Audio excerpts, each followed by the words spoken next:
Hey there, YouTube, and welcome to Transform. This is Harmony, and we're going to be going over the blood flow through the left side of the heart in about 3 minutes. If you haven't seen my video on blood flow through the right side of the heart, I'd recommend watching it first. A bit of a chronological thing.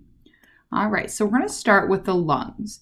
And I wrote the lungs in blue because they are filled with the de-oxygenated blood that has come to it through the pulmonary arteries.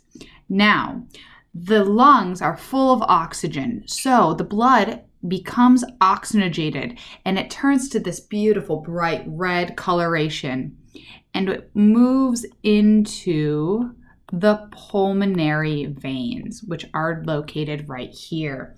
Now, the pulmonary veins, interesting to note, are the only red veins in the entire body because veins are blood vessels that carry blood towards the heart. And the pulmonary veins are the only veins that have oxygen-rich blood. So there you go. So the pulmonary veins feed this left atrium.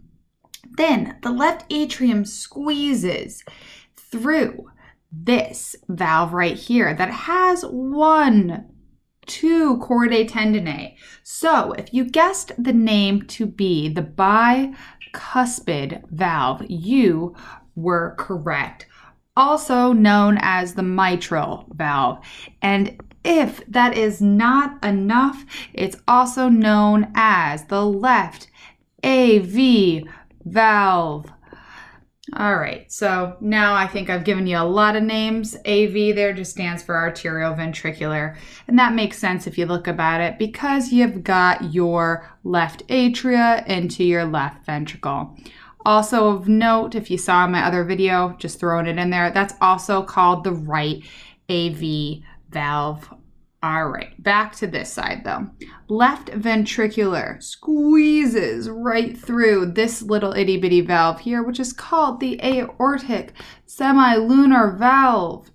The blood goes through the aortic semilunar valve into the aorta. The aorta, if you will, is the highway of the body. It is the pulsing blood flow.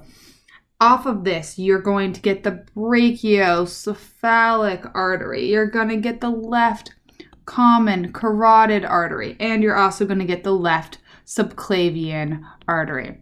Now, real quick, take your left 2 fingers, put them underneath your left ear. You're going to feel a bit of a pulse. That's actually your left common carotid artery. And that pulse is the squeezing of the arteries and the atria and the ventricle and everything we just learned.